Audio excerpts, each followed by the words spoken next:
তোমাকে নিয়ে আমি স্বার্থ কোনো গান পারিনি আজো সাজাতে। তোমাকে নিয়ে আমি প্রিয় কোনো সুর পারিনি হৃদয়ে বাজাতে। হে রাসূল,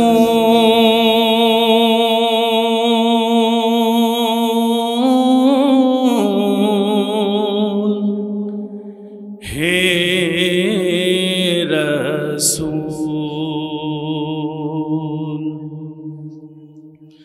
কল্পনার ফোঁটা ফোঁটা রঙে যায় না তো আকাশে ছবি।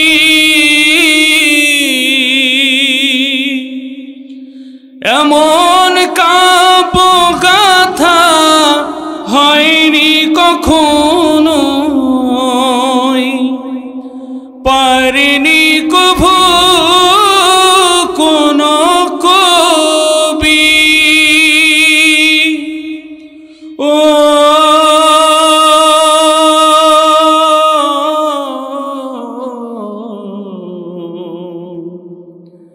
পারেনি কভু কোনো কবি।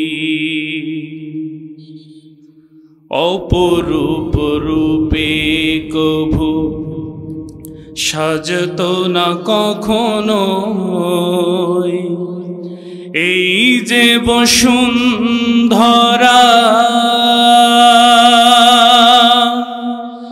বর্ণালী ইতিহাস হতো না লেখা কভু তোমাকে ছাড়া। তোমার জীবন থেকে এতটুকু সঞ্চয় কল্প কথা সব যায় হারিয়ে। সেই দিকে পাড়ি দিতে তাই বড় ভয়, সাহসের ডানা মারিয়ে। ও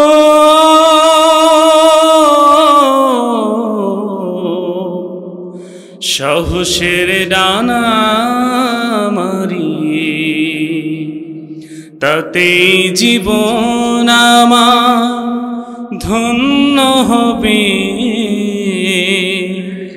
পারলে তোমাকে বোঝাতে।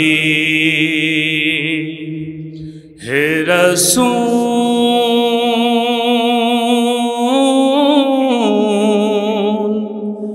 হে রাসূল। তালুক তামপাট দোলাপাড়া কবরস্থান উন্নয়ন কল্পে ঐতিহাসিক বিশাল তাফসিরুল কুরআন মাহফিলের আজকের কোরআনের মাহফিলের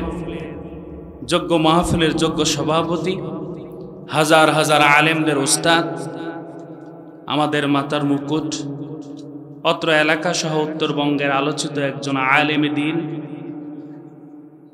আজকের সভাপতিত্ব হিসাবে তিনি মঞ্চে উপবিষ্ট রয়েছেন। এই গ্রামেই তার জন্ম, পাশেই শিক্ষকতা করেছেন, দ্বীনের আলো ছড়িয়েছেন, এখনো ছড়িয়ে যাচ্ছেন। আলহাজ মাওলানা মোহাম্মদ আব্দুল আজিজ সাহেব, অবসরপ্রাপ্ত প্রিন্সিপাল, বড় রংপুর কেরামতিয়া কামেল এম.এ মাদ্রাসা রংপুর। প্রিয় ওস্তাজুল কেরামকে ইসলামের জন্য, কোরআনের জন্য আল্লাহ তাআলা কবুল করেন। এক সবাই বলেন আমিন। আল্লাহ তাআলা হায়াতে তয়্যিবা সিহাতে কুল্লিয়া দান করুন, সবাই বলেন আমিন। দুনিয়াতে যেমন সম্মান দিয়েছেন, আখিরাতেও আল্লাহ তাআলা তেমনি সম্মান দিয়ে জান্নাত দিয়ে আল্লাহ তাআলা আমাদের উস্তাদের জীবনটাকে ধন্য করে দিক। সবাই বলেন আমিন। আজকের মাহফিলের সম্মানিত প্রধান অতিথি অ্যাডভোকেট জনাব মোহাম্মদ মাহফুজুন নবী ডন, প্রিয় প্রধান অতিথিকে ইসলামের জন্য, কোরআনের জন্য কবুল করুন। সবাই বলেন আমিন। যতদিন বেঁচে থাকবেন ইসলামের খেদমত করার তৌফিক সামর্থ্য দান করুন। সহ আমন্ত্রিত অতিথিবৃন্দ, বিশেষ অতিথিবৃন্দ, ইন্তেজামিয়া কমিটি, আমার সামনে বসা দিনদার ইমানদার পরহেজগার ভাইয়েরা, পদ্মার অন্তরালের সতী সাধবী, সকল গুণে গুণান্বিতা অবলা সরলা আমার প্রিয় মা ও বোনেরা, সকলের প্রতি আবারও আমার হৃদয় নিগ্রানো সালাম। আসসালামু আলাইকুম ওয়া রাহমাতুল্লাহি ওয়া বারাকাতুহু। এই মাহফিল হচ্ছে, আপনারা খুশি না বেজার? খুশি আপনারা? যারা রাস্তাঘাটে দোকানপাটে আড্ডা দিতেছেন তারা মনে হয় খুশি নেই, ঠিক কিনা? কারণ যেখানে কোরআনের আলোচনা হবে সেখানে ঈমানদারদের ঈমান বৃদ্ধি পাবে, ঠিক কিনা? এর জন্য যেখানে কোরআনের আয়াত পড়া হবে, কোরআন থেকে যখন তাফসীর পেশ করা হবে, মুসলমান ঘরে বসে থাকতে পারে না, তারা সেখানে ছুটে আসবে, ঠিক কিনা? এর জন্য দোকানপাটে রাস্তাঘাটে যারা আড্ডা দিতেছেন, আমি আপনাদেরকে উদাত্ত আহ্বান জানাবো, আজকের এই মাহফিলটা আমাদের জীবনের শেষ মাহফিল হতে পারে, ঠিক কিনা? ফজরের সময় মুয়াজ্জিন আজান দেওয়ার পর আমার নামটা ঘোষণা করতে পারে যে আমি আর দুনিয়াতে নাই। এর জন্য আসুন এই মাহফিলটা আমাদের শেষ মাহফিল হিসাবে শুনি, মনোযোগ দিয়ে শুনি। আজকের আলোচক বৃন্দুদের মুখ থেকে আল্লাহ তাআলা আমাদের হিদায়াতের জন্য যা যা দরকার আল্লাহ যেন তা বাহির করে দেয়। সবাই বলেন আমিন। প্রিয় উপস্থিতি, আমি অল্প কিছুক্ষণ কয়েক মিনিট কথা বলব, ধৈর্য সহকারে শুনবেন, সবাই মনোযোগ দিয়ে শুনবেন। আল্লাহ তাআলা আমি যে বিষয় নিয়ত করেছি এই বিষয়ের উপর আল্লাহ তাআলা আমাকে ইলম দান করুন। সবাই বলেন আমিন। আমরা এখানে কোরআন শুনতে আসছি, কোরআন শুনলে লাভ না লস? আল্লাহ রাব্বুল আলামিন এই কোরআন নাজিল করেছেন, বান্দার সামনে অসংখ্য বাঁকা পথ থাকবে, বান্দা কোন পথে চলবে, কোন মত গ্রহণ করবে, কোন রাজনীতি করবে, কোন মতে নিজের জীবন পরিচালনা করবে, কোন বিধান সে মেনে চলবে, আল্লাহ তাআলা গাইডলাইন হিসাবে কোরআনুল কারীমকে নাজিল করে দিয়েছেন। জোরে বলেন সুবহানাল্লাহ। কোন মুসলমান যদি কোরআনের পথ আঁকড়ে ধরে সে কখনো মিসগাইডেড হবে না, সে কোরআনের রাস্তায় ওঠা শুরু করবে, এর শেষ হলো জান্নাত। জোরে বলেন সুবহানাল্লাহ। আমরা অসংখ্য বাঁকা পথ গ্রহণ করি। এইখান থেকে যদি আমরা রংপুর মডার্ন থেকে যাব আমরা কুমিল্লা বা চট্টগ্রাম বা সিলেট, আমরা সিলেটে যাব, কিন্তু গাড়িতে চলেছি আমরা চট্টগ্রামের। ঢাকা সবাই পার হয়, কিন্তু সব গাড়ি কি চট্টগ্রাম যায়? কিছু গাড়ি সিলেটে যাবে, বিভিন্ন জেলায় যাবে। এখন আমরা জেনে গেছি, যমুনা সেতুতে গিয়ে দেখি যে আমার এই গাড়ি সিলেটে যাবে না, যাবে চট্টগ্রাম। তখন আপনি কি করবেন? বোকার মতো চট্টগ্রামে চলে যাবেন নাকি নেমে গাড়ি পাল্টাবেন? একটু বুঝে বলেন। গাড়ি পাল্টাবেন না? তাহলে আপনি যদি গাড়ি না পাল্টান তাহলে মানুষ আপনাকে কি বলবে? এই গ্রামের ভাষায় কি বলে আপনাদের? শুধু বোকা না, আহাম্মক বলবে, ঠিক কিনা? মন খারাপ করলেন? জি প্রিয় ভাইয়েরা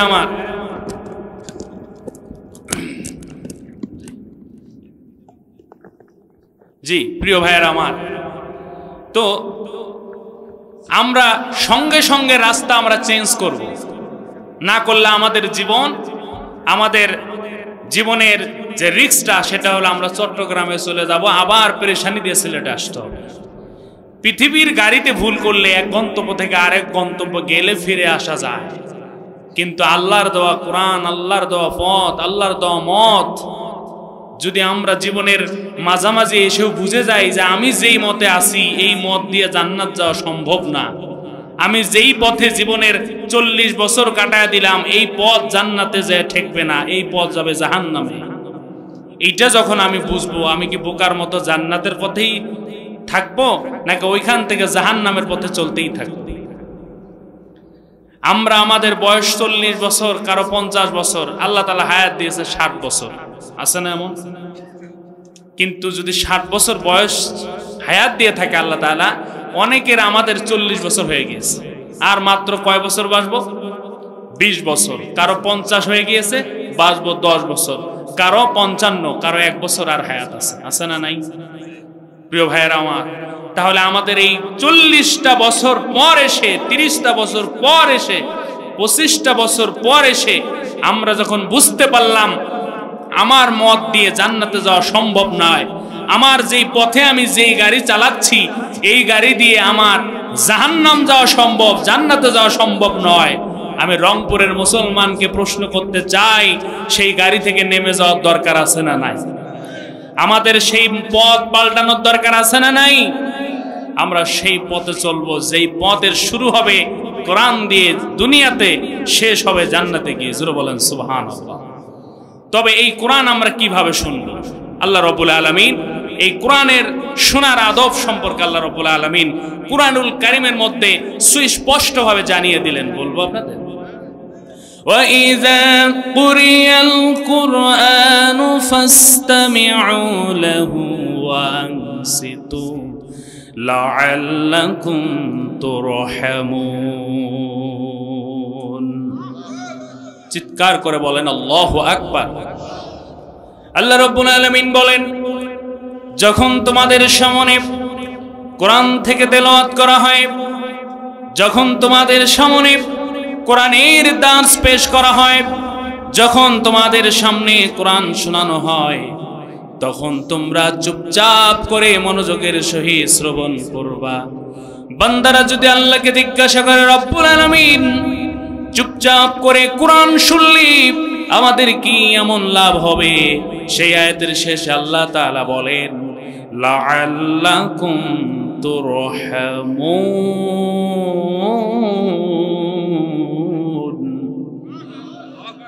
আমি আল্লাহ তোমাদের উপর রহমত নাজিল করব। জোরে বলেন সুবহানাল্লাহ। প্রিয় উপস্থিতি, এর জন্য আমরা কোরআন শুনবো চুপচাপ করে নাকি চিৎকার চেঁচামেচি করে?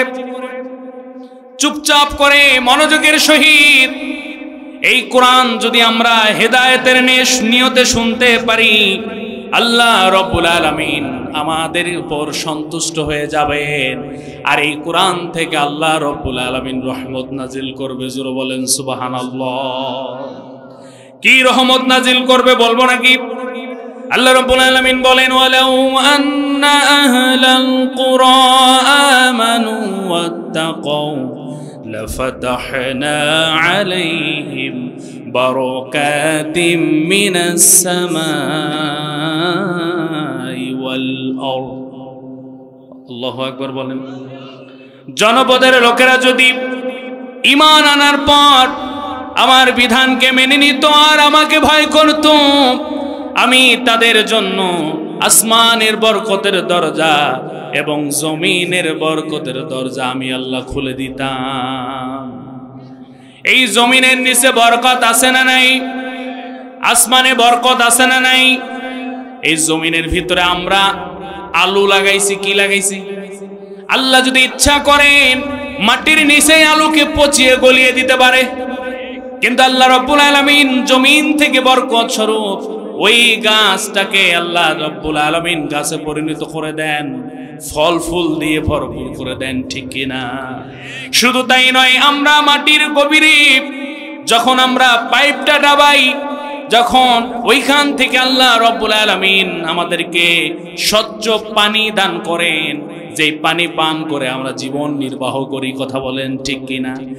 এই মাটির নিচে আল্লাহ রাব্বুল আলামিন কয়লার খনি দান করেছেন, স্বর্ণের খনি দান করেছেন। এই মাটির নিচে আল্লাহ রাব্বুল আলামিন তেলের খনি দান করেছেন, গ্যাসের খনি দান করেছেন। এই পৃথিবীর সমস্ত সম্পদকে কয়েকবার বিক্রি করে মাটির নিচের সম্পদ দিয়ে কিনা সম্ভব, কথা বলেন ঠিক কিনা? প্রিয় ভাইয়েরা আমার, এই পৃথিবীর যা সম্পদ আছে মাটির নিচে আল্লাহ রাব্বুল আলামিন লক্ষ লক্ষ গুণ সম্পদ দিয়েছেন, ঠিক কিনা?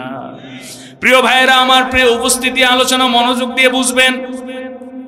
এই যে এত কিছু আল্লাহ রাব্বুল আলামিন দান করলেন, দুনিয়া দান করলেন, এত সুন্দর সবুজ শ্যামল আমাদেরকে একটা দেশ দান করলেন। এই দেশে থাকবো, আমরা বিশুদ্ধ অক্সিজেন পাই, একটি টাকাও আল্লাহ তাআলা বিল নেয় না। উদ্দেশ্য আল্লাহ তাআলার আছে না নাই? আল্লাহ রাব্বুল আলামিন বলেন, বান্দারে তোমারে আমি খাবারের সময় খাবার দিলাম, ভয়ের সময় নিরাপত্তা দিলাম, তোমার অক্সিজেন লাগে আমি অক্সিজেন দিলাম, সুন্দর একটা হাত দিলাম, চোখ দিলাম, মুখ দিলাম, নাক দিলাম, তোমার ভুরুটাকে সুন্দর করে বানালাম, চোখগুলোকে আমি সুন্দর করে বানালাম, ঠোঁট বানালাম, জিহ্বা বানালাম, এত দামি দামি দাঁত বানালাম, এত সুন্দর করে তোমাকে আমি আল্লাহ বানিয়েছি একমাত্র কেবলমাত্র আমি আল্লাহর গোলামি করবার জন্য। ওমা খালাকাতুল জিন্না ওয়াল ইনসা ইল্লা লিয়াবুদুন। রব্বুল আলামিন বলেন, আমি জিন এবং মানব জাতিকে সৃষ্টি করেছি কেবলমাত্র একমাত্র আমি আল্লাহর গোলামি করবার জন্য। প্রিয় ভাইয়েরা আমার, একজন মুমিনের সবচাইতে বড় সম্পদ হলো আল্লাহ তাআলাকে খুশি করা, আল্লাহ তাআলাকে সন্তুষ্ট করা। এই পৃথিবীর কোনো মানুষকে আমরা সন্তুষ্ট করব না, আমরা একজনকে সন্তুষ্ট করব, তিনি কে? ওয়ারিদওয়ানু মিনাল্লাহি আকবার। একজন মুমিনের সবচাইতে বড় সফলতা হলো আল্লাহ তাআলাকে সন্তুষ্ট করা। জোরে বলেন সুবহানাল্লাহ। প্রিয় ভাইয়েরা আমার, আমরা কাকে সন্তুষ্ট করব? আল্লাহ তাআলাকে যদি আমরা সন্তুষ্ট করতে পারি, এই দুনিয়াতেও কোনো টেনশন নাই, আখিরাতেও আমাদের কোনো টেনশন নাই। চিৎকার করে বলেন ঠিক কিনা? এর জন্য আল্লাহকে যারা সন্তুষ্ট করবে, তাদের জীবন হবে কার জন্য? তাদের মরণ হবে কার জন্য? তাদের সব কিছু হবে কার সন্তুষ্টির জন্য? আল্লাহ রাব্বুল আলামিন বলেন, কুল ইন্না সালাতি ওয়া নুসুকি ওয়া মাহইয়ায়া ওয়া মামাতি লিল্লাহি রাব্বিল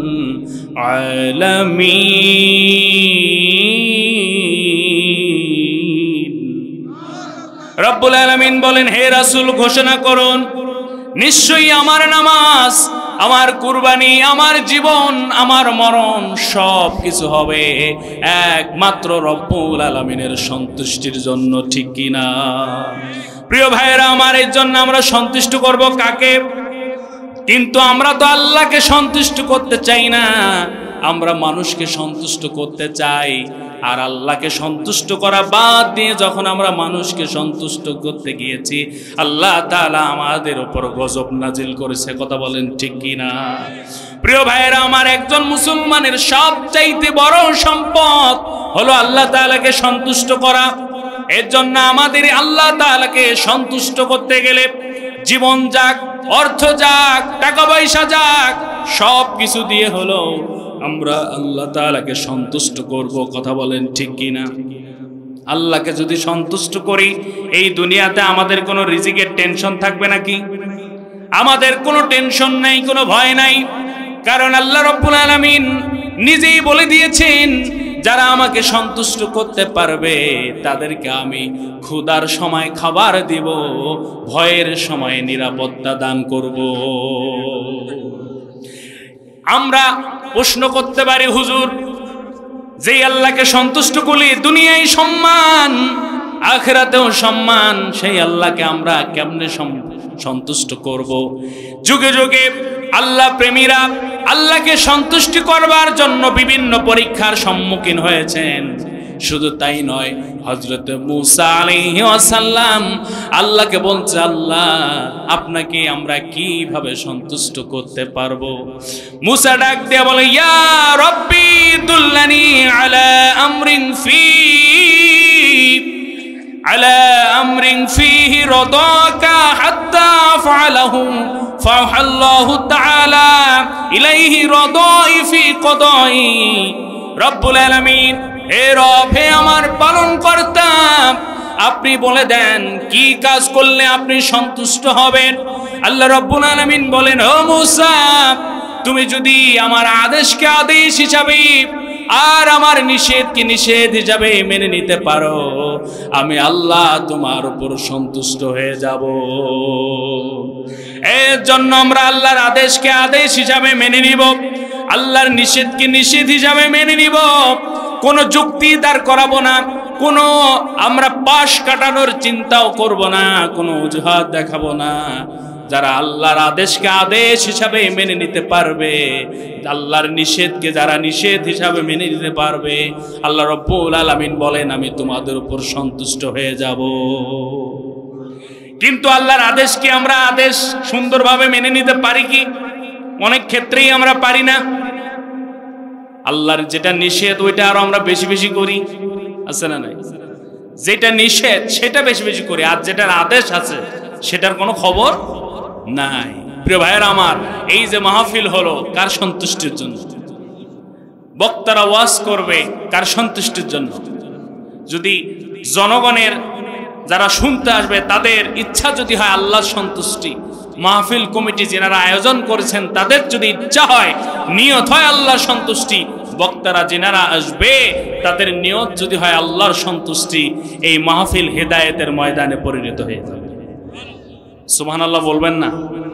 কিন্তু আমরা কিভাবে এই মাহফিলকে আমরা কিভাবে নেই? আজকে তো এই মাহফিলটা এখন রঙ্গমঞ্চ হয়ে গেছে অনেক জায়গায়, আছে না নাই?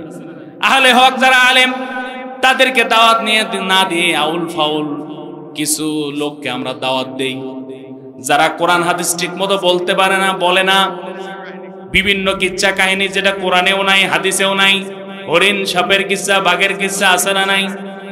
আছে না নাই? প্রিয় ভাইয়েরা আমার, একটা জিনিস মনে রাখবেন, কিচ্ছা কাহিনী আজগুবি এলোমেলো কথা বলার দিন শেষ। এখন কোরআন হাদিসের বাংলাদেশ, ঠিক কি না? আমরা কোরআনের মাহফিলে কোরআন টু কোরআন হাদিস টু হাদিস কথা শুনবো, কোন আউল ফাউল কথা বলে আমাদের মূল্যবান সময় নষ্ট করব না, কথা বলেন ঠিক কিনা? সেই সমস্ত আলোচকদেরকে দাওয়াত দিবে যারা কোরআন দিয়ে কথা বলে, কোরআনের আলোকে কথা বলে, কথা বলেন ঠিক কিনা? প্রিয় ভাইয়েরা আমার, যিনি সন্তুষ্ট হবেন তিনি তো ভালো করে জানেন কি কাজ করলে তিনি সন্তুষ্ট হন, কথা বলেন ঠিক কিনা? আমি আপনাদেরকে 4টা কাজ বলবো, 4টা কাজ যারা করতে পারবে আল্লাহ রাব্বুল আলামিন তাদের উপর সন্তুষ্ট হয়ে যাবে।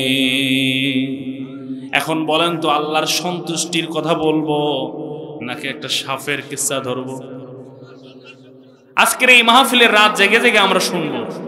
যদি আল্লাহ সন্তুষ্টি অর্জনের পথ আমরা 4টা কথা শুনতে পারি, আমাদের জীবন ধন্য করে দেবেন কে? প্রিয় ভাইয়েরা আমার, প্রিয় উপস্থিতি, আল্লাহ রাব্বুল আলামিন বলেন ওয়া আহসিনু ইন্নাল্লাহা ইউহিব্বুল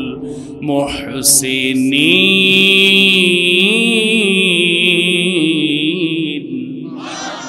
রব্বুল আলামিন বলেন তোমরা সৎ কাজ করো, একথা নিশ্চিত সত্য, যারা সৎ কাজ করবে আল্লাহ পাক তাদেরকে ভালোবাসে, আর আল্লাহ যাকে ভালোবাসেন তার উপর সন্তুষ্ট হয়ে যান, কথা বলেন ঠিক কিনা? এর জন্য যারা 1 নাম্বার আল্লাহকে যারা সন্তুষ্ট করতে চান তাদেরকে সৎ কাজ করতে হবে, অসৎ কাজে বাধা দিতে হবে, কথা বলেন ঠিক কিনা? আমরা এই যে কোরআনের মাহফিল করলাম, এটা সৎ কাজ না অসৎ কাজ? কোরআনের মাহফিল হবে, মাদ্রাসায় যাব, মাদ্রাসার পক্ষে থাকবো, মসজিদ যাব, মসজিদের পক্ষে থাকবো, সমাজে ন্যায় নীতির পক্ষে থাকবো। কোনো অসৎ কাজের সাথে মুমিনদের কোনো সম্পর্ক আছে নাকি? যদি অসৎ কাজ আমাদের মধ্যে থাকে, সৎ কাজ করলে যেমন আল্লাহ তাআলা খুশি হয়ে যায়, অসৎ কাজ করলে আল্লাহ তাআলা বেজারও হয়, কথা বলেন ঠিক কিনা? আমাদের সমাজে যাত্রা, জুয়া, লটারি আছে না নাই? এগুলো সৎ কাজ নাকি অসৎ কাজ? এগুলো হলো শয়তানের কাজ। যারা এই কাজগুলো সংগঠিত করে আল্লাহ রাব্বুল আলামিন তাদের উপর লানত দান করে, জোরে বলেন নাউজুবিল্লাহ। প্রিয় ভাইয়েরা আমার, প্রিয় উপস্থিতি, এর জন্য আমরা সৎ কাজ করব। যারা সৎ কাজ করে, যারা সৎ কাজের আদেশ দেয়, যারা সৎ পথে থাকে, আল্লাহ রাব্বুল আলামিন বলে দিলেন ওই বান্দা বান্দীদের উপর আমি সন্তুষ্ট হয়ে যাই। প্রিয় মা বোনেরা, কান খুলে শুনে রাখুন, আপনাদের ওয়াজও একই, পুরুষদের জন্য একই টপিক। নারীরা যদি আল্লাহকে ভালোবাসতে চায়, সন্তুষ্ট করতে চায়, নারীদের সৎ কাজ করার দরকার আছে না নাই? কিন্তু সবচাইতে দুঃখজনক বিষয় হলো, আমি সারা দেশে বক্তব্য দেই, কিন্তু রংপুরের মা বোনেরা মাহফিলে মেলার মতো ঘোরাফেরা করে। এটাই শুধু রংপুরে আমি দেখেছি। নাউজুবিল্লাহ বলবেন না? এটা কিন্তু আমার জেলা, আমারই জন্মস্থান। আমি অনেক জায়গায় গিয়েছি, বাংলাদেশের এমন কোন জেলা নাই আমি যেখানে যাই। আলহামদুলিল্লাহ, মানে আলহামদুলিল্লাহ বলেন না, হিংসা নাকি? হুজুর আপনি প্রত্যেক জেলায় গেছেন, তা আমরা আলহামদুলিল্লাহ করব, এই হিংসা করছেন? জি আলহামদুলিল্লাহ। জি আমরা, এই যে হুজুর বললেন উনি এখনো সিলেট যান নাই, আল্লাহ তাআলা একটা যাওয়ার ব্যবস্থা করে দিক। সবাই বলেন আমিন। সিলেট গেলে মনে হবে যে আমরা কোন জায়গায় আছি। হ্যাঁ, শহরে যাবেন মনে হবে লন্ডনে আছে, এত সুন্দর। যাক, এই সুন্দরে সুন্দরে পাল্লা করে দিয়েছেন কে?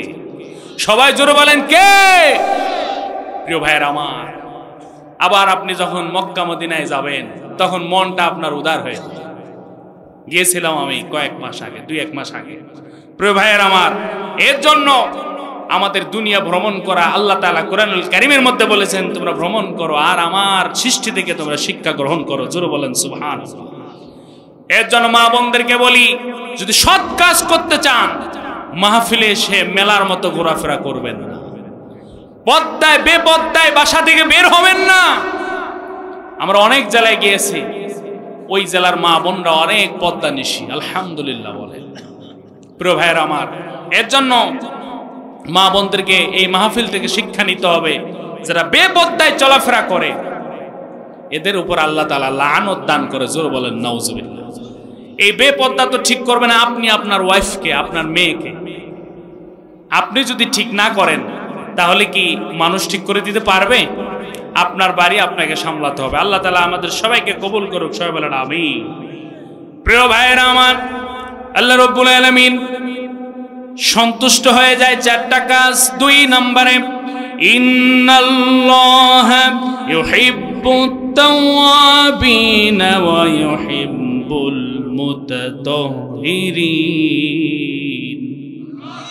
আল্লাহ রাব্বুল আলামিন বলেন, নিশ্চয়ই আল্লাহ পাক তওবাকারীদেরকে ভালোবাসেন, যারা দেহ মনের পবিত্রতা অর্জন করে, পোশাক পরিচ্ছদকে পরিচ্ছন্ন রাখে, যার চিন্তাধারাও পবিত্র। আল্লাহ রাব্বুল আলামিন বলেন, প্রিয় ভাইরা আমার, প্রিয় উপস্থিতি, আল্লাহ রাব্বুল আলামিন বলেন, বান্দারে তোমরা যদি আমাকে সন্তুষ্ট করতে চাও, তোমরা যদি আল্লাহকে সন্তুষ্ট করতে চাও, 2 নাম্বার তোমাদেরকে তওবা করতে হবে, কারণ তওবাকারীদেরকে আল্লাহ তাআলা ভালোবাসেন। জোরে বলেন সুবহানাল্লাহ। প্রিয় ভাইরা আমার, তওবা করবেন আপনি আর খুশি হবেন কে? আল্লাহ তাআলা এত পরিমাণ খুশি হয়ে যায়, যারা তওবা করে এত পরিমাণ আল্লাহ তাআলা খুশি হয়ে যায়। মরুভূমির ভিতরে যদি বিশাল মরুভূমি, চতুর্দিকে বালি আর বালি, আপনার কাছে একটু খাবার, 1 বোতল পানি রয়েছে, এই পানির এই বোতল যদি কেউ আপনার থেকে ছিনতাই করে নিয়ে যায় আর আপনার পানির পিপাসা লাগে, বলেন তো আপনার জীবনটা কেমন হয়ে যাবে? দুর্বিষহ হয়ে যাবে, কষ্টে কষ্টে কষ্টে আপনার জীবনটা শেষ হয়ে যাবে, আফসোসে আপনার জীবনটা শেষ হয়ে যাবে। কারণ যেদিকেই তাকাবেন সেদিকে ধুধু মরুভূমি। কথা বলেন ঠিক কিনা? এমন তো অবস্থায় উত্তপ্ত ময়দানে কোনো ভাই যদি আপনাকে 1 গ্লাস পানি এনে দেয়, বলেন তো আপনি খুশি হবেন নাকি? খুশি হবেন না? কেমন খুশি হবেন?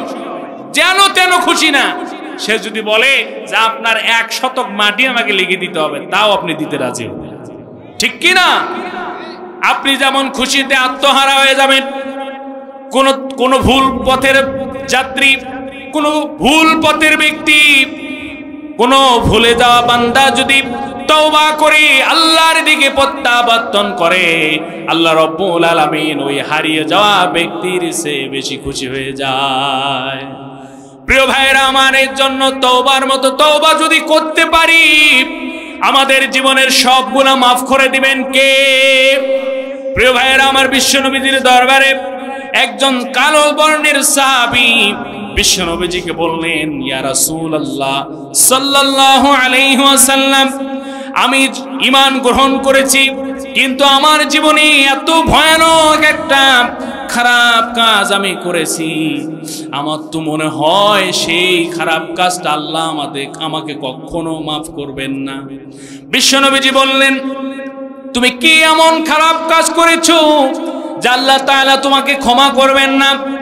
ওই ব্যক্তি ডাক দিয়ে বলল, ইয়া রাসূলুল্লাহ, আমি জাহিলি যুগে ব্যবসার কাজে বাড়ির বাইরে ছিলাম, কয়েক বছর পর এসে দেখি আমার বাড়িতে ফুটফুটে একটা কন্যা সন্তান আল্লাহ তাআলা দান করেছেন। এই কন্যা সন্তান দেখার পর আমার মাথা তো ঠিক নাই, কারণ জাহিলি যুগে কন্যা সন্তান হওয়া মানে খুবই দুঃখজনক ব্যাপার।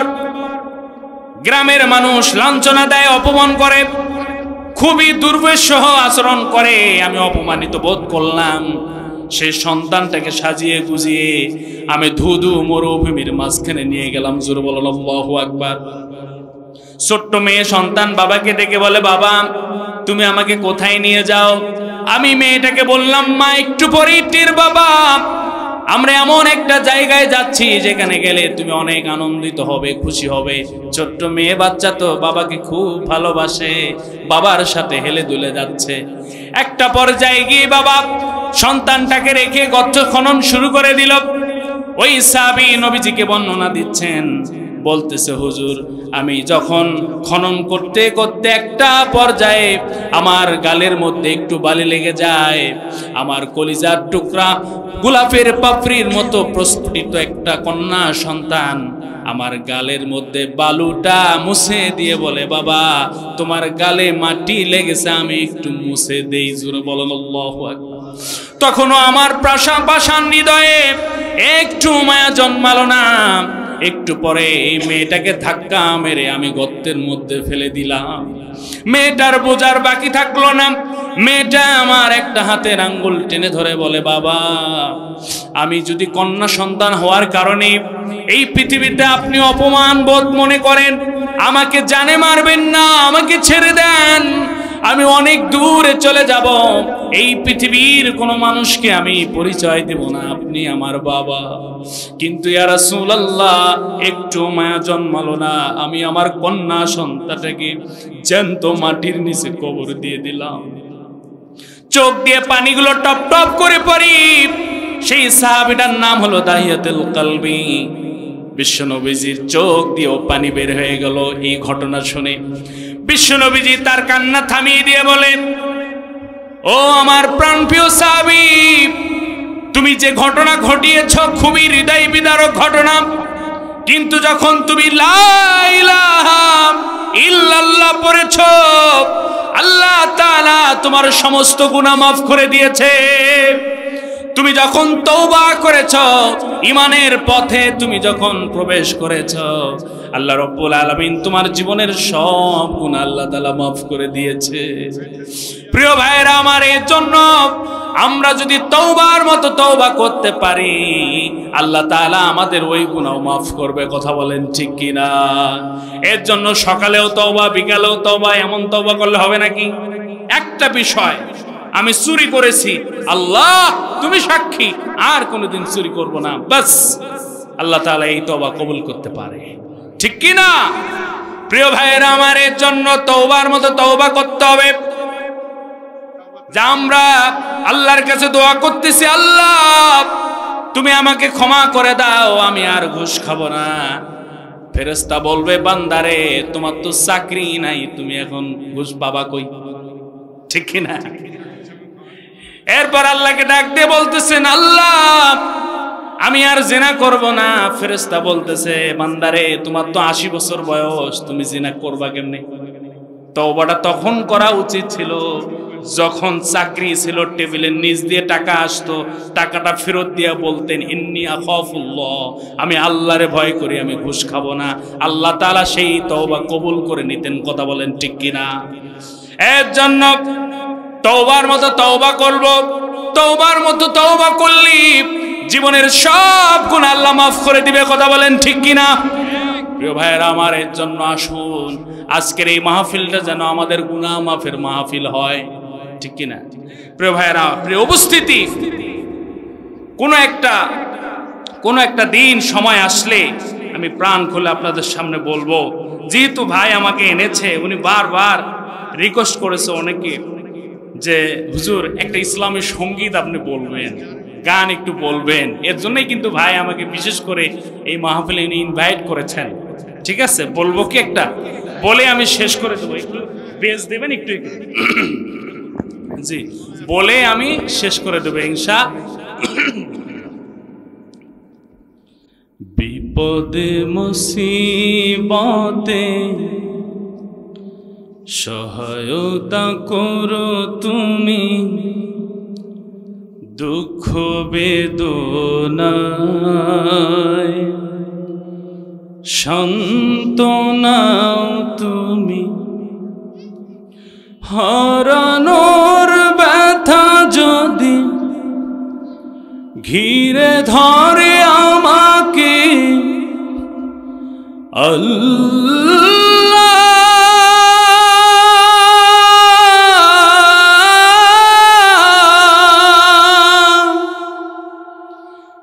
রহম ধারায় ঢেলে তোমার নাম জপি, জাল্লা শানুহু জাল্লা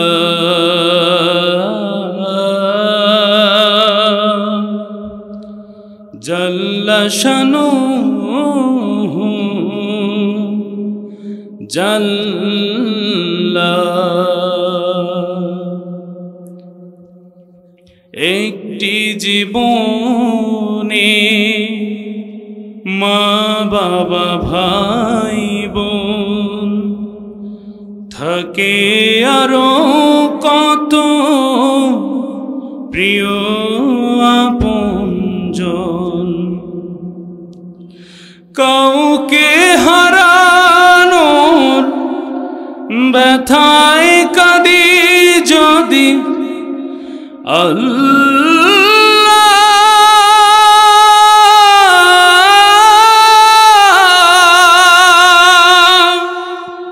রহম ধারায় ঢেলে স্মরণ করি তোমায়, জাল্লা শানুহু জাল্লা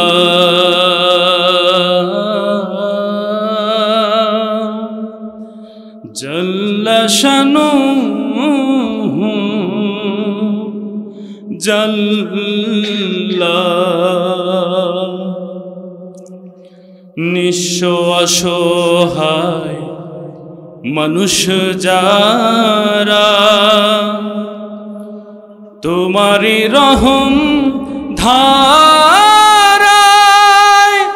পাগল তারা, তোমার রহম ধারায় পাগল তারা, জীবনের একদিকে আনন্দ খুশির গান, অন্যদিকে দুঃখ কান্না ব্যথার টান, আনন্দ ক্ষণ ক্ষণে ভুলে তোমাকে, আল্লাহ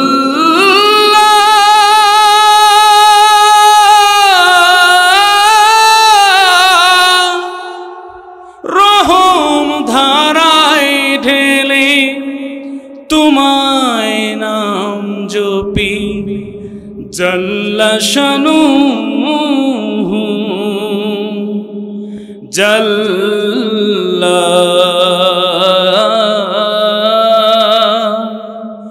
জাল্লা শানুহু জাল্লা। আসসালামু